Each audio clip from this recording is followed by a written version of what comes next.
कष्ट बढ़ते जाते हैं, ऐसा क्यों? कष्ट बढ़ते जाते हैं। ऐसा लग रहा है कि सारी चीजें हमारे अगेंस्ट ही हो रही हैं।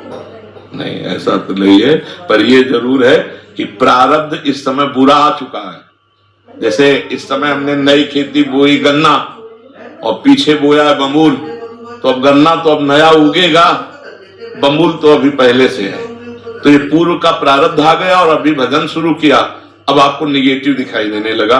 और अगर पूर्व का प्रारब्ध सही है तो आप घोर पाप अभी करो तो आपको कोई कष्ट नहीं होगा, क्योंकि वो पुण्य जो है ना वो आपको बचाएगा और आपको फलीभूत करेगा। लेकिन जिस दिन वो नष्ट हो जाएगा और ये नई खेती पाप की और पुराना पाप, तो बम ब्लास्ट ऐसा होगा कि न इस लोक के रह जाओगे ना परलोक के रह जाओगे। तो सत्य मार्ग में चल रहे हो, कष्ट आ रहे हैं, ये पूर्व का हमारा किया हुआ कर्म है, इसको चुपचाप सह लो।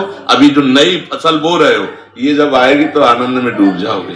नहीं, हमको निराश नहीं होना, हताश नहीं होना, उदास नहीं होना, हारना नहीं है, इसको रौंदना है। प्रारब्ध को रौंद करके भगवत प्राप्ति करनी है। अगर हम हार गए तो हमारा जन्म चला जाएगा।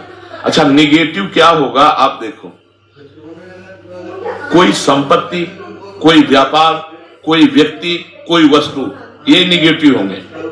ये आपके विपरीत आ कि हमारी कामना थी ऐसा हो जाए, हम चाहते थे ऐसा हो जाए, हम चाहते, ये प्रश्न करके देखो जीवन में किसके नहीं है, किसके नहीं है, किसके जीवन में नहीं है? सबके जीवन में, क्योंकि जीवन दो कर्मों से बना है, शुभ और अशुभ।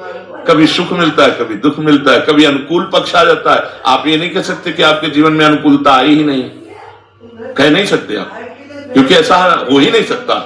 दिन है तो रात आएगी, रात है तो दिन आएगा, दुख आया है तो सुख आएगा, सुख आएगा तो दुख आएगा। ये क्रम चल रहा है प्रभु, हमको इस क्रम को तोड़ना है। सुख दुख के इस चक्र को तोड़ करके भगवान की प्राप्ति करनी है, तो इसमें सहना पड़ेगा।